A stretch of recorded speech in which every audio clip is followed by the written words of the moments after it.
projetor em tela cheia, prévia, janela. Beleza, galera! Mais um vídeo aqui no canal hoje, 19, trazendo para vocês esse evento da Pax West.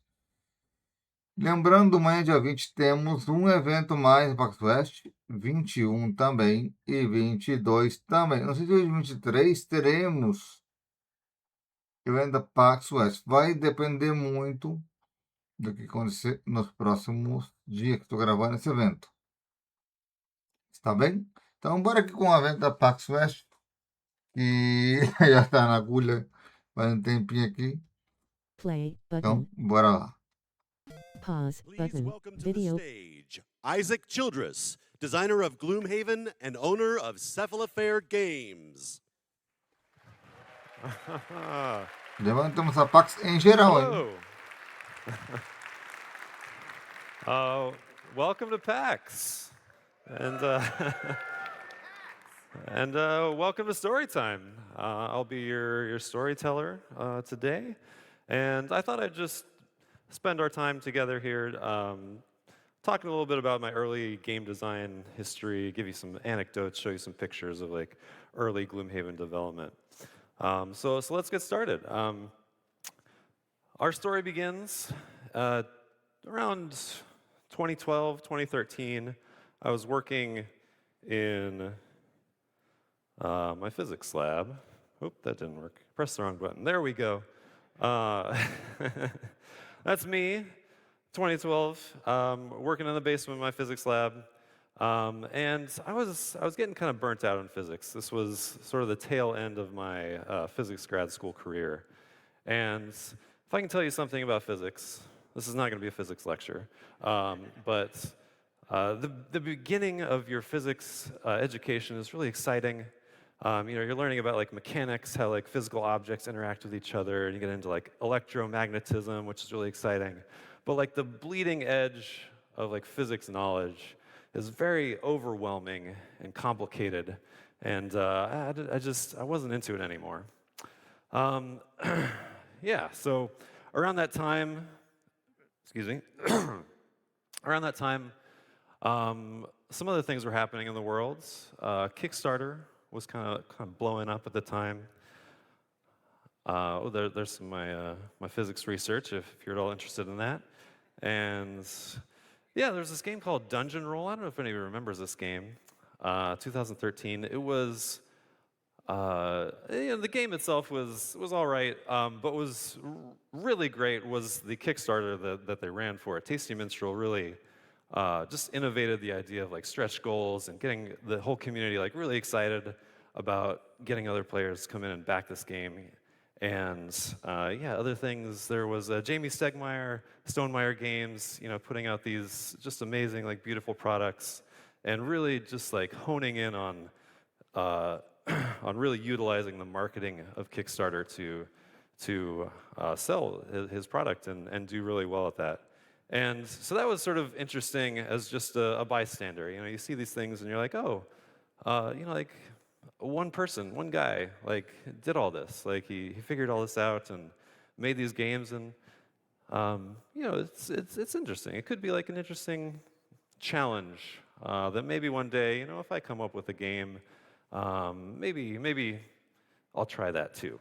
It wasn't like, oh, I gotta go out and like get in on this and get some money here, but it was, just like that could be an interesting hobby, an interesting challenge for me.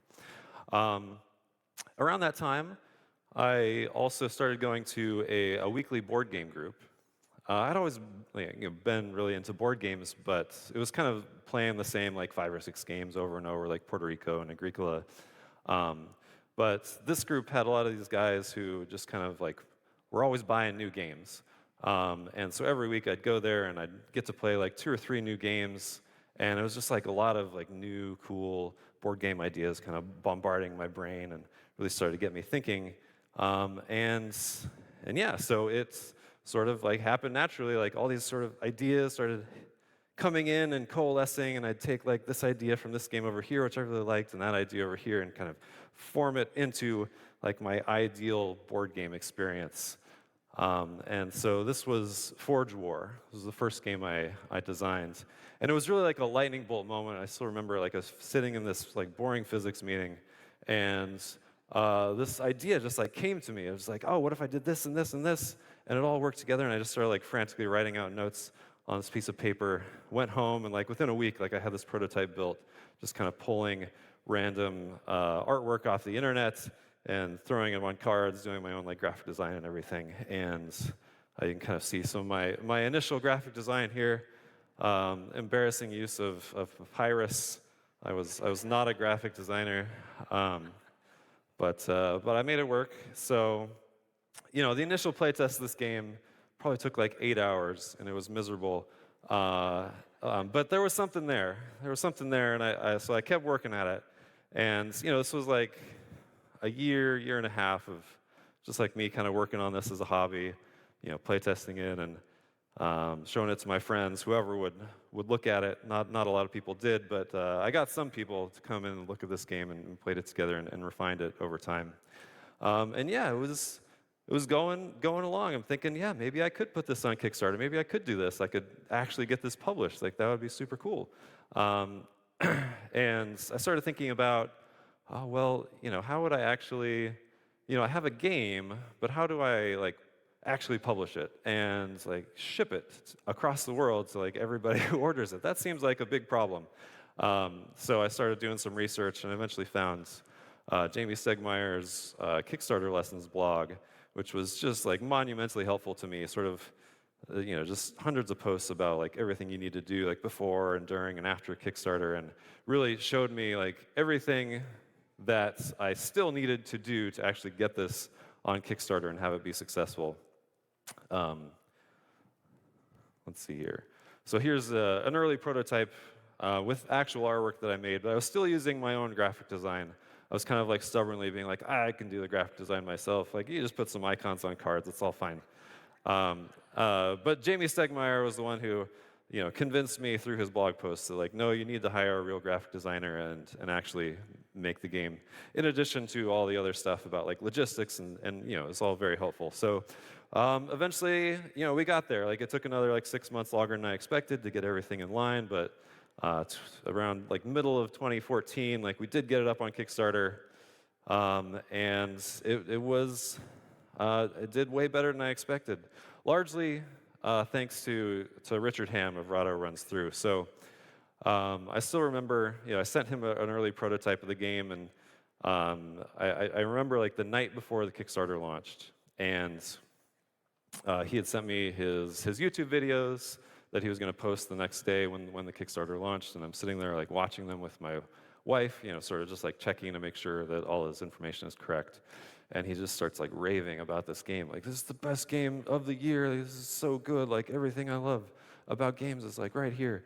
And it was just like one of those defining moments of your life where it's just like a magical experience of like realizing that what you did, like what you created, was actually good, and that people actually loved it.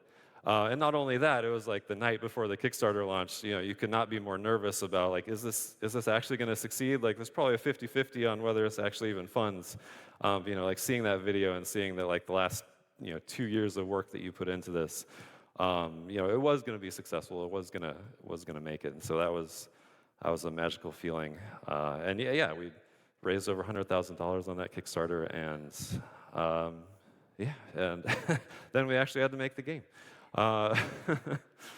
So, you know, all that came, and I, you know, was able to do all that work. But yeah, at the same time, you start thinking, well, like, what's next? You know, I made this game. It was successful. You know, obviously, like, I had other ideas for board games, so I wanted to keep working. I wanted to keep doing this as a hobby. And there were a lot of prototypes that were kind of spinning around in my head at the time. But there were really two games that I kind of like eventually honed in on after Forge War that you know, I thought were worth pursuing. The first of those was a game I was calling Legend, and this game was really based on the concept of making skill checks like in D&D or something, but using a deck of cards rather than a die. So I was really obsessed with this idea of like using cards as a method of random, resolution of randomness in a more dynamic way, right? Because like you roll a d20 or whatever, it's like a flat distribution, and it's not really super interesting. You either succeed or fail. But if you use a deck of cards, and you can think of a card as like almost like a coin flip. And so you flip over like 6 cards, it's like 6 coin flips, it becomes more of like a binomial distribution, which is just a more interesting set of probability. But also there's so many more ways that you can modify that, right? You can pull cards in and out, you can add to cards or subtract cards. There's just like a lot more dynamic things you can do with a deck of cards rather than a die. And you probably realize that a lot of these concepts eventually made it into Gloomhaven and like the attack modifier deck. But this is really the first iteration of that. And so my big brain idea for this was that I developed this game where you're kind of this, you're sort of this adventurer, like running around the countryside, sort of performing deeds to like build up your notoriety and fame. But my big idea was that if I really wanted to like, sort of catapult my career as a board game designer, what I should do is like get like some big IP to attach this game to, and then there's already like a built-in audience there. I could just make this game and it would be successful just based on that IP, right?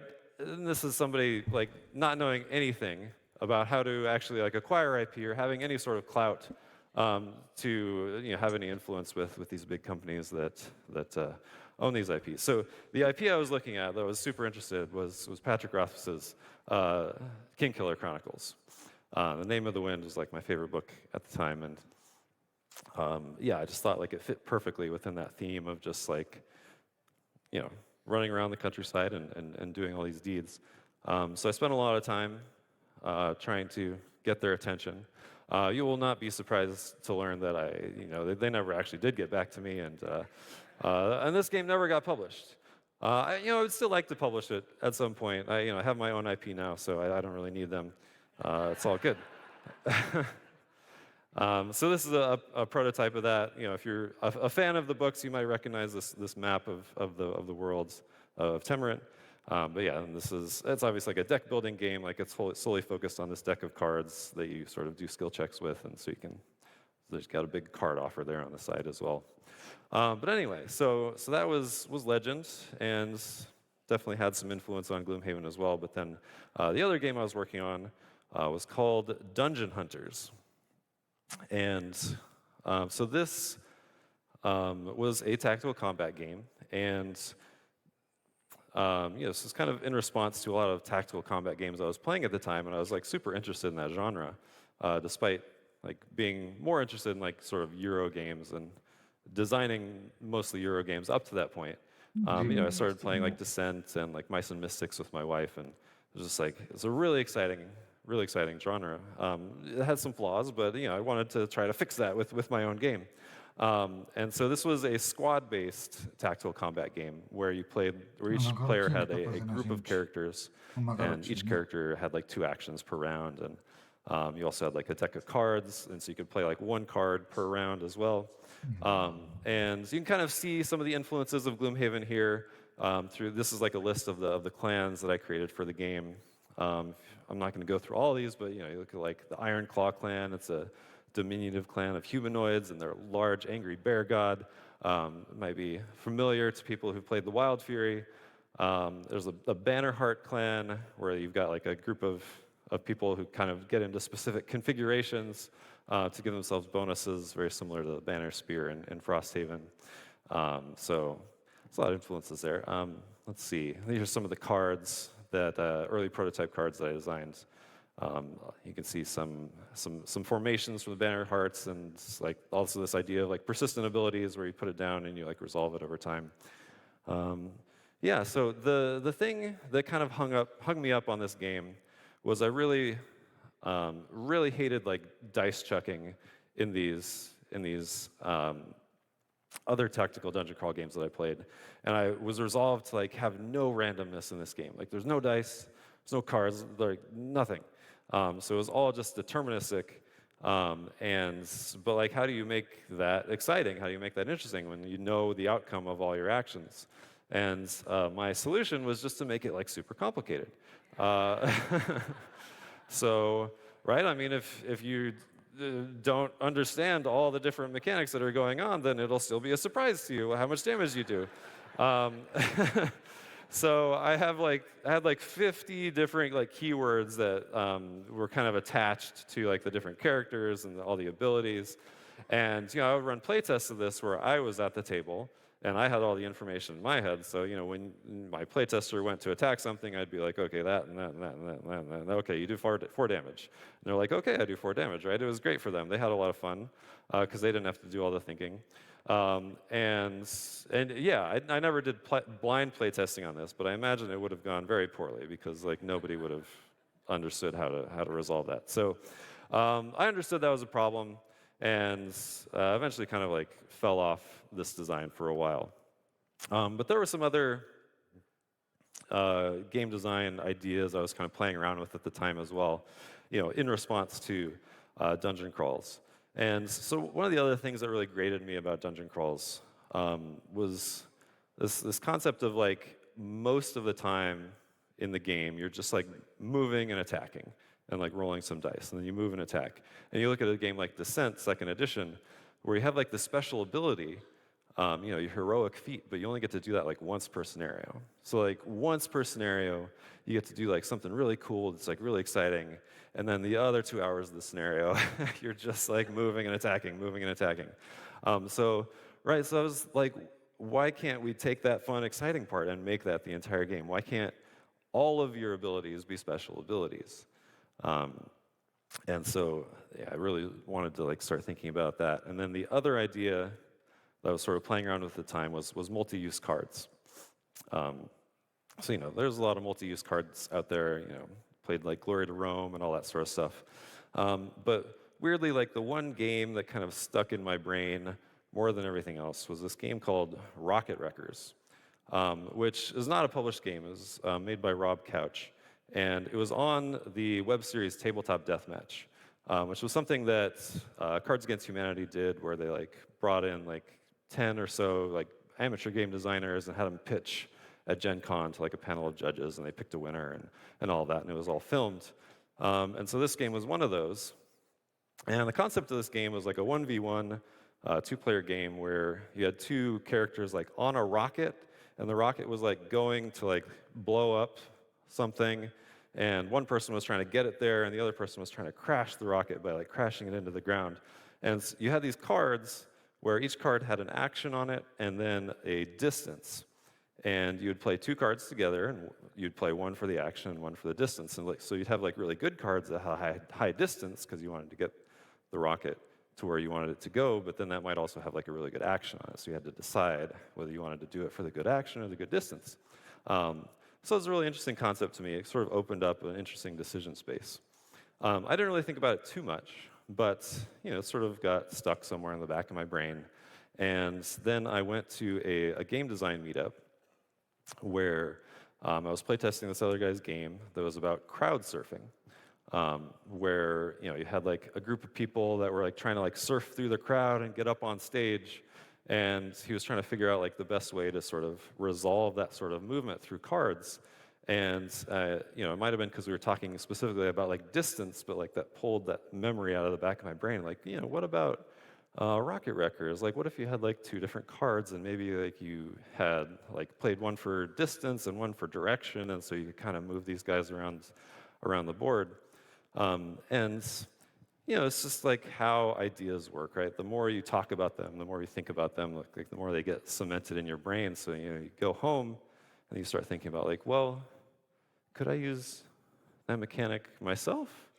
Like in a dungeon crawl, like what are the 2 things that you want to do? You want to move and you want to attack, right? So like what if we had dual use cards where half the card was an attack action and half the card was a move action? You played 2 together and did a move and attack, and it's amazing. And then like all your abilities are special abilities because they're all based on the cards in your deck, and like it all just kind of like came together in like this amazing way that just kind of like exploded out of my brain as Gloomhaven. So that's kind of how it started, where I took the sort of the base that I was working with in Dungeon Hunters, and the actual like action resolution of that game didn't really work out very well.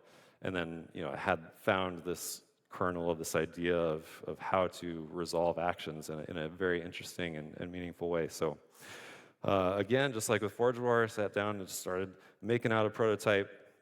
This is one of my first prototypes using Mage Knight figurines for the characters and little meeples for all the bandits. So I made 4 characters: the Brute, the Tinker, the Spellweaver, and the Scoundrel, and just started figuring it out, just started playing. And unlike Forge War, where the first playtests were like a miserable experience, like this was like fun out of the gate. Like there were problems, of course, but like I had a great time playing it. I showed it to people and they loved it. And so like I knew I had something special here. You can see here, this is my first draft of the Brute cards. And maybe it hadn't fully like set in with me that like every card should be a special ability. You can see like 3 of his cards are just like attack 3, move 3. And then also, I don't know what's going on with that attack 5 loss with a move 1 on the bottom. Like, I don't know what I was thinking there, but but you had to start somewhere. So that's what I did, and just kept working on it, kept refining it, and let's see. So around this time, this was like the end of 2014. I was also finally graduating from grad school. So here's me with my PhD. I did finish grad school. I never used the PhD, but I have it. And this was really like a crossroads in my life, right? Because I could take my PhD, I could go out, I could get a job, probably not in academia because it's soul crushing, but there's jobs in the industry that I could get, and make a good income, support my family, like live a nice normal life. Or I could make board games, right? I mean, it never really felt like this could be an actual career to me, like early on in the hobby, like I was never intending like Forge War to like turn into a job. It was just like a hobby, it's a challenge to like see if I could make it work. But, Forge War was more successful than I thought it was, and I had these other good ideas that I thought could also be successful. And so I thought, what if I took a year off, right? What if I just waited a year to get a real job?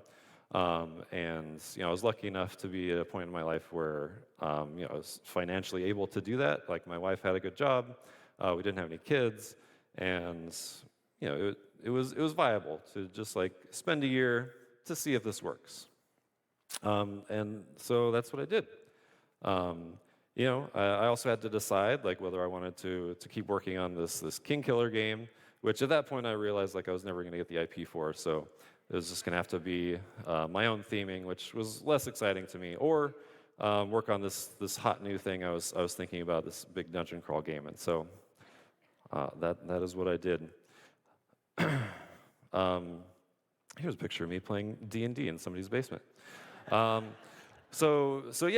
knew that this was going to be like a big thing, or this was going to take a lot of work, right? Creating like this epic campaign game.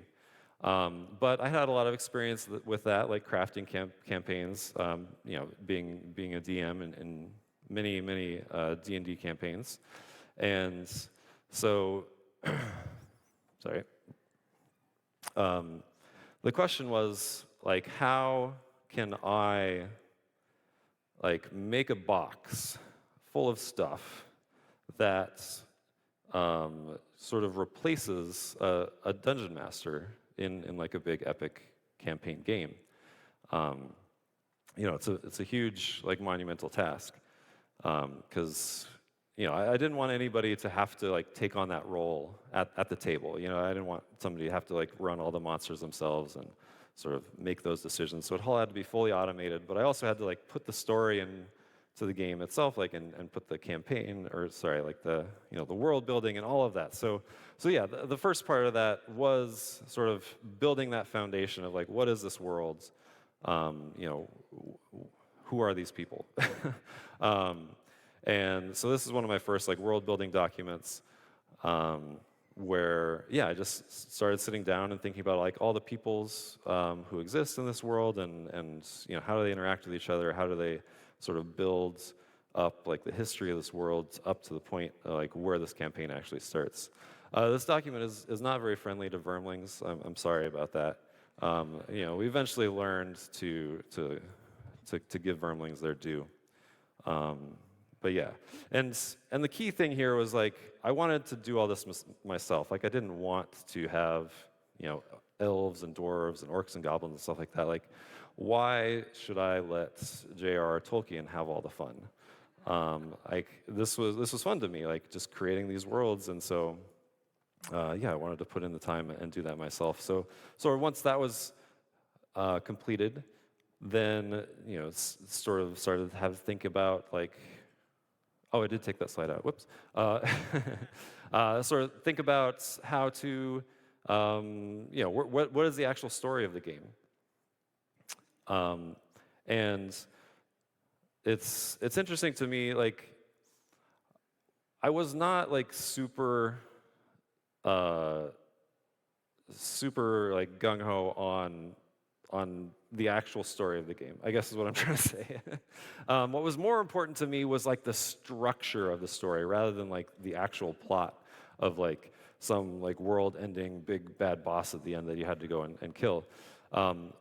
What was interesting to me is creating a game where the player could just like start playing and just like kind of get lost in the world almost, just like live in that world and have like all these branching story paths, which is kind of like what the slide represents.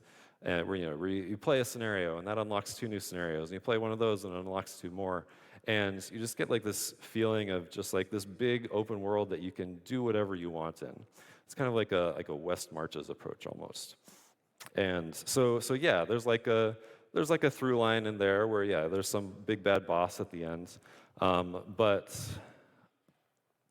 it wasn't as important to me as letting players like live in the world, because that's kind of what I wanted the theme of the game to be as well. Like you were mercenaries, like you didn't care about that big boss at the end. You just wanted to get some money, and you wanted to like complete your personal quest. And once you did that, you were out of there, and somebody else can handle that guy. It's all good. So if you want the player to experience this in this way, to have this feeling of just like, I could play this game forever. Right? I didn't actually even anticipate that people would finish this game. Right? Like, I just wanted them to play forever, as long as you want. And so like, but how do you do that? How do you capture that player's interest for forever? That's kind of like the core problem in any game design ever in the world, right? Is you want players to play your game forever, and how do you capture their interest? So the main things I honed in on were just like a diversity of play, right? So having lots of different scenarios, lots of different monsters that you can encounter. So there's lots of different configurations of map tiles and monster types that you could and goals to each scenario. But then the other part of that was having a diversity of characters to play as. I don't know about your D&D campaigns, but in a lot of my D&D campaigns, you get tired of playing the same character over and over, and so you'd have the DM like kill off your character, or maybe they ride off to the sunset or whatever, and then you bring in a new character and play that. And I kind of wanted to capture that same idea in the board game as well, where there's kind of this idea of like forced retirement. Like at some point, you're going to get tired of playing that character, and it's totally cool to just like retire them, and like, but that action of retiring them unlocks something new and exciting that you can then pull out and play that instead, and have a whole new experience of playing the game. So really just focusing on those 2 ideas of just like diversity of play to make the game as replayable as possible. Another really interesting like game design concept I was playing around with at the time was this idea of like semi-cooperation, which I know is like a dirty word in some terms, or in some parts, but this was a fully cooperative game, where your goal as a group was to complete each scenario to get through the campaign. But what's interesting about a campaign game is that you have like individual player progression, right? You carry over a lot of your progress from one scenario to the next. And you as an individual player can make more progress towards those individual goals than your other players. And it doesn't even have to be competitive necessarily in that sense, but like, you've got experience and money that you can collect and your battle goals to achieve and all these things where a lot of those encourage you to play suboptimally, right? Like you want to achieve your battle goal, you might have to do some things you don't necessarily want to do. You want to collect the loot on the ground, you're going to have to go over there and get it. Funny story, for a long time in the development of Gloomhaven, you did just collect all the money that was on the ground at the end of a scenario. You could collect it during the scenario if you wanted to, but at the end of the scenario, if it was still there, you just split it up evenly among the party. But the thing was that like nobody went out of their way to get it. They're just like, oh yeah, we'll just split it evenly at the end. That's totally fine. We're all happy and friendly with each other. And it was only if you had like one of those specific battle goals, it was like collect 6 coins, did you actually go around and get it. And so people were too nice. And I wanted to encourage that sort of like suboptimal play, and so I had to institute the rule that no, you don't get any money at the end of the scenario. You got to pick it up during the scenario. And there was a lot of pushback on that, but I'm like, trust me, this is the better way to play. This is the more interesting way to play. So that was fun to play around with as well. So. Development of this all was like going along really well, but I was kind of on a timeline to actually see if this game would work, right? I gave myself a year, and so we needed to get this Kickstarter launched. And I knew probably like September of 2015 was the latest I could launch it, because I think October, there was like a number of big Kickstarters that I just didn't want to compete with. Like Scythe was coming out in October of 2015. There's probably some cool Mini or Not project as well. And so it was definitely September, because like November, December, like those are like no man's land in Kickstarter, so you definitely don't want to launch then. So we had to get stuff ready. I had to figure out all the logistics of fulfilling this game, but I also needed artwork. So I went on DeviantArt, which was a great source of artwork at the time, and sort of looked around different fantasy artists. I knew I didn't want to use the same artists as I used on Forge War. So I found Alexander Elichev, who just had some amazing artwork. He was working doing some Fantasy Flight projects at the time. But I messaged him. He was super keen on working with me. And I told him I didn't have Fantasy Flight levels of money, but I worked on his sort of lower pay scale, and we made it work. And he put out some amazing artwork for the game. I also needed graphic design. Obviously, I'm not going to do it myself this time. So Josh McDowell, who also did a lot of the graphic design on Forge War. He actually lived in the same city as I did, and he's just a graphic design wizard. He does amazing, beautiful work, and really brought out the best in Gloomhaven. There are also miniatures to make. That was where I was most shaky. I had no experience making miniatures and was very intimidated by that process. But I did have contacts in the industry now that had a little more clout, and so I eventually found James Van Schaik to do all the sculpting for me. And the interesting thing about James Van Schaik is he does all his sculpting by hand, which is very rare in the hobby, especially these days. So this is an early sculpt of the Brute. And these are very fragile things that he makes, and then he wraps them up and sends them to me. And then I took them to a mold making place that was like an hour and a half drive from where I lived. And the really nerve-wracking thing about this mold making process, where they sort of make these pewter molds or these pewter casts that I can then send to the factory in China to make their own molds, but because these fragile, brittle things, in the mold making process, it destroyed the miniature. So I would get them back after the molds were made, and it'd be in a plastic bag of just loose, broken pieces. So that was a little scary, but we did it. And then I had these pewter casts that I used for all my prototypes and stuff. So all of them got destroyed, unfortunately. I don't really have any of them left, except one little guy. So this is little Craghart. He's a little guy. The thing is, when I was originally doing the world building for Gloomhaven, I envisioned the Savas as like a 4.5 foot tall creature. And they're just like little rock guys running around. And I didn't really communicate that to Alexander or James, sort of in the process of making the Elementalist, which was the first Savas class I designed. And it wasn't until Craghart came along, which was kind of like the tail end of the Kickstarter. The Craghart and the Mind Thief were added like at the end as stretch goals of like two additional starting characters. And I kind of commissioned this other piece, and somehow it made it in there that I wanted him to be 4.5 feet tall, based on like these old world building documents. And so then I get this miniature back, and I compare it to the Elementalist. I'm like, oh, I have made a mistake. So we ended up having to do a completely new mold, or a completely new sculpt for the Craghart. But I still have this little guy sitting on my desk with me as a reminder of that. So yeah, we got all that stuff done, and we launched the project. Or no, sorry. First, we went to Gen Con 2015 and showed it around to everybody. Most of the graphic design was done at this point, and basically, like anybody who would look at it, I showed it to them, and this is my crazy big dungeon crawl. Please love it. And so this is a drive-through review, a video that he shot back in 2015.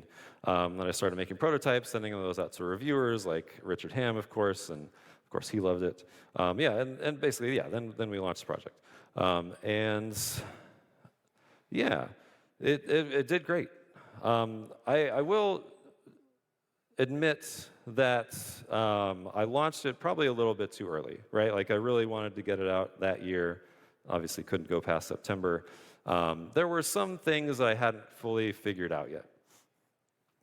Mostly having to do with like how big this box actually would be. If you can notice something wrong from this picture here, the volume ended up being like maybe 3 times what I thought it was going to be. I knew there was going to be like 50 plus scenarios in the game. I had like 15 characters designed at that point, but I hadn't figured out like exactly like how many punch boards I would need to actually accomplish that. Like how big each of the character boxes would need to be to like store all the hundreds of cards in there, and so I don't know where I came up with these numbers, but I sold the Gloomhaven edition without with standees, without miniatures, for $64, and that included free shipping. I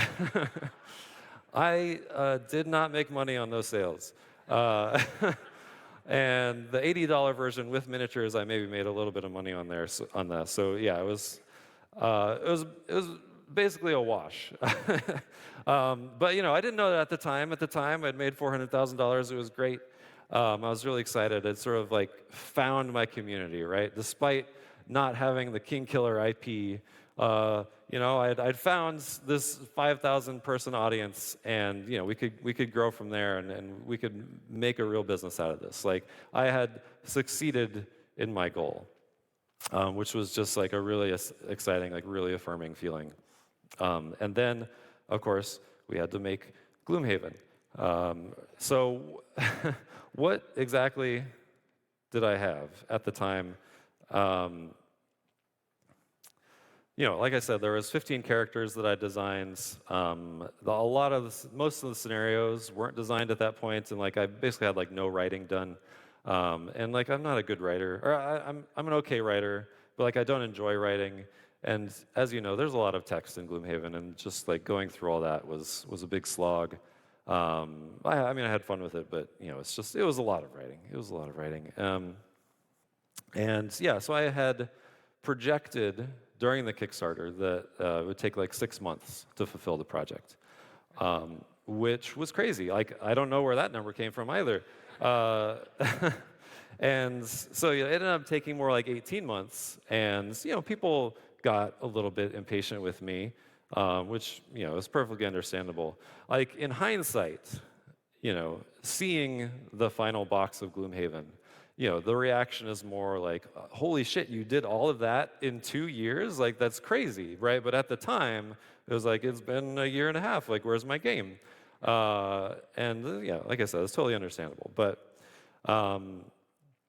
yeah, I was working like nonstop on this game. Here's a picture of me working in my office, and yeah, like 80 hours a week, just like just getting this done because like I knew it needed to get done. Gen Con 2016 rolled around, and I was planning on having a game to sell at Gen Con that didn't end up working out. But also I was starting to get like a little bit nervous about money at that point. Sort of starting to have my costs realized and like how big this game was, how much it was going to take to manufacture it, how much it was going to take to ship it. But luckily, I had this tiny booth at the back of the hall at Gen Con, and I didn't have anything to sell other than like some copies of Forge War that were still laying around. But Jamie Stegmaier sort of messaged me out of the blue. We were friends at this point, and he's like, I know you have a booth, and I know you don't have anything to sell. Scythe is coming out, and I have like a demo room, like in the hotel across the road, but I don't have a booth. Like, would you like to sell Scythe out of your booth? And I was like, yes, please. So that's what we did this Gen Con. I sold 1,000 copies of Scythe out of a tiny 10 by 10 booth in the back of the hall. I'm still proud of that accomplishment. And I sort of earned enough money doing that I was able to secure myself financially that I was able to fulfill the project. So thank you, Jamie Stegmaier, for saving my company a second time. And then Essen rolled around. I actually had a pre-production copy hand-delivered to me at Essen. So I was able to open that up and sort of kind of take a look at it at the same time other people were getting a first look at it. I sort of displayed all the contents out on the table. I was like, here it is, guys. This is what I've been working on. This is why it's been taking so long. This copy eventually, I actually didn't even get to hold on to this copy very long. I packed it up, gave it to Paul Grogan, who was going to do all the rules videos for it with gaming rules. So he started playing it. I think he got to start playing it before I started getting to play it. And he started raving to everybody who would listen that this was the greatest game of all time. Eventually, like other advanced copies got sent out to other reviewers like Dice Tower and Drive Thru Review. And the buzz just started building about how crazy awesome this game was. Eventually copies started arriving to backers like at the end of 2016, early 2017, and this buzz just started to build in this crazy way. So one of my core design principles I haven't really talked about too much so far was, But it's we kind of hard to andamos explain. Like, I chegando just really porque a wanted this game to Frontier succeed, as we all do with anything we do. não tem nada a ver com a Frontier The idea was de that I aeroporto, really just wanted to de make aviões. something that people couldn't ignore. Porque parar com Right? Like, Frontier there's so many board unlock. games that in this hobby, Não, just like they're com hot for calma. like a month, and then people forget about them. The same thing happened Os with Forge War. estúdios But like I wanted something with staying power, like as something that lives, was going to be there, os was estúdios, going to be like in the conversation for like as long as possible because it was and just so ridiculous Coaster, and so outlandish. entre outros. It worked. Like everybody was talking about this game and how crazy it was, and you just like see that box and you just have to know like what is in that box. Like why is it so big? What is going on here? And so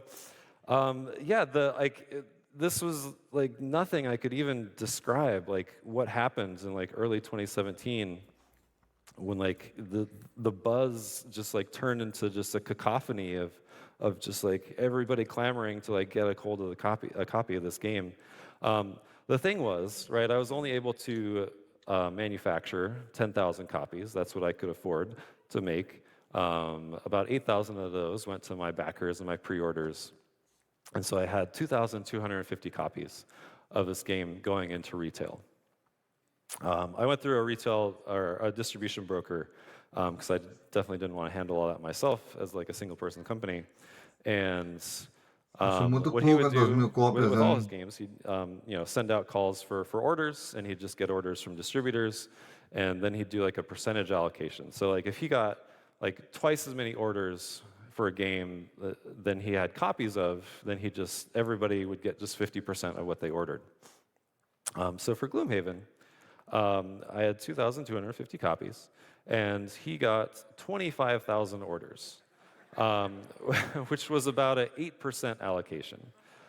So if you were like a distributor, a small distributor, maybe you ordered 100 copies because you had 10 different retailers who wanted 10 copies each, you would get 8 copies and then have to decide which 8 of those retailers got a single copy to sell in their store. Needless to say, a lot of retailers and distributors were very mad at me. I got some angry emails. You just like you throw up your hands, like I'm sorry, I priced the game too low and couldn't manufacture more, but we got through it.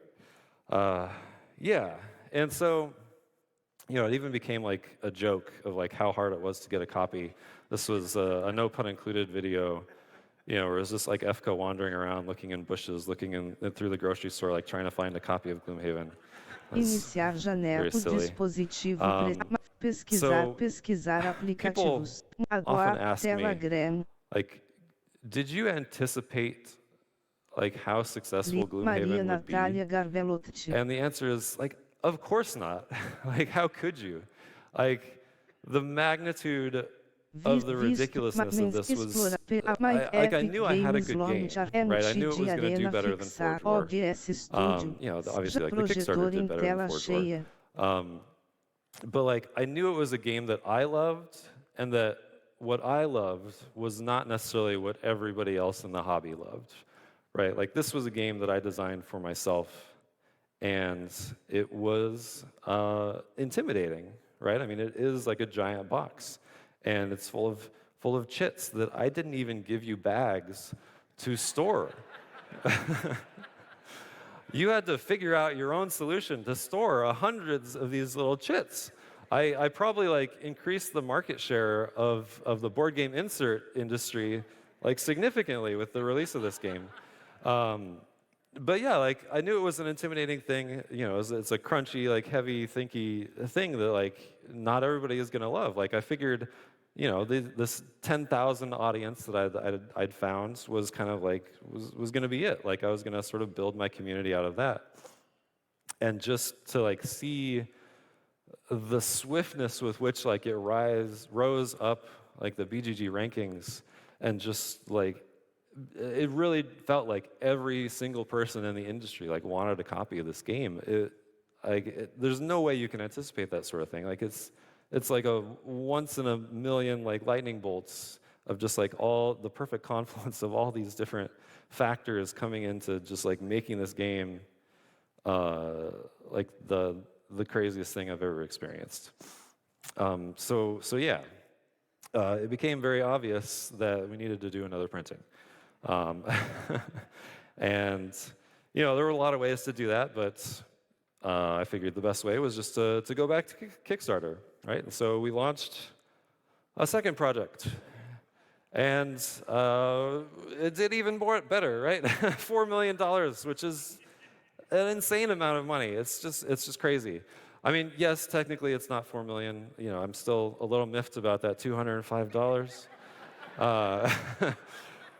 But it's fine. We round up.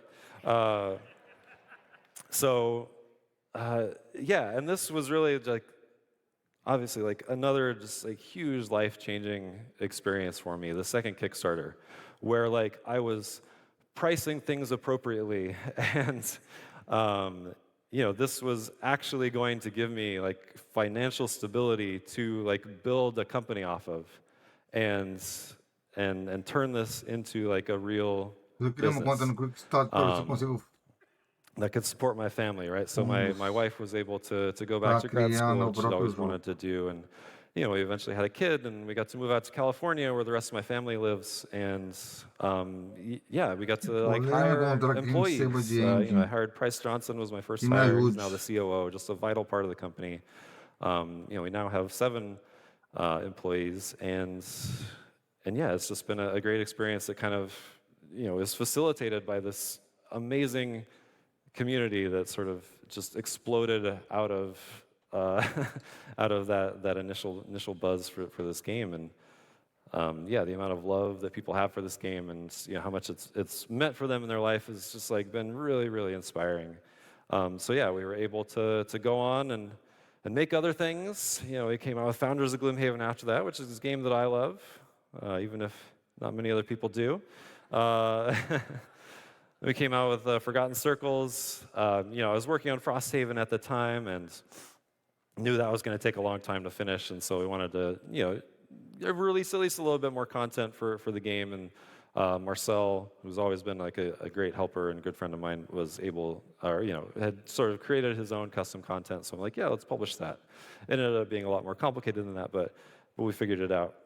And then, of course, there's Frosthaven, which is a whole other talk in itself. That's crazy. We're not going to get into that. And then Jaws of the Lion, which is also just another amazing experience. Right? Having the capital to actually publish a game and like not have to go through Kickstarter and put it directly into Target, which was just a huge monumental achievement for me and Price. And so this is a picture taken, I think this was taken on Father's Day, like in the height of COVID. I didn't have a kid at the time, so I went and posed with my board game child. And yeah, so, and I'm just gonna keep making cool shit as long as you guys want to buy it. I couldn't be happier with how this turned out. Like being a game designer is like the best job in the world. And I can't think of anything better, and I'm so lucky that I was able to make this happen for myself, and that was because of, like I said, this community, and I am just eternally grateful for that. And it's been, the last 10 years have been an absolutely wild ride, and yeah, that's my story. So thank you all.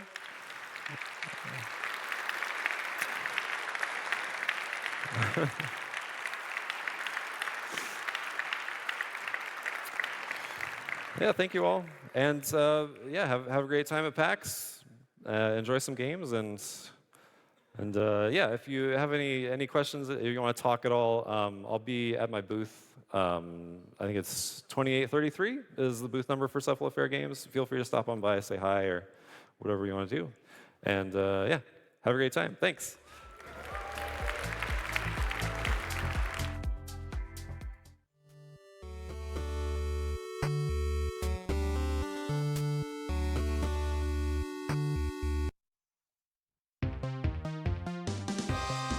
Pause button. Video progress bar 52 minutes. 8 seconds of 52 minutes. Play Que button. milagre Video progress. que não terminou com um bug da tela. Muito obrigado a todos por me acompanharem no evento da PAX Flash. E nos vemos amanhã, claro que sim, com muito mais aqui na PAX Flash 2026 também. Ok?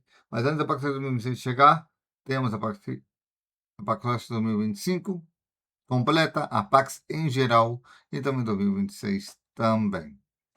A PAX em geral. Vamos ficando por aqui e nos Iniciar vemos. janela. Dato OBS Studio. OBS Na próxima live. 28. REC. Propriedades obrigado, da agora sim. transição. Vamos por aqui. Propriedades da E não- transição. Interromper Caramba. transmissão. Vamos por aqui e nos vemos na próxima live. Tchau, tchau, galera. Beijos. Play button. Pause button.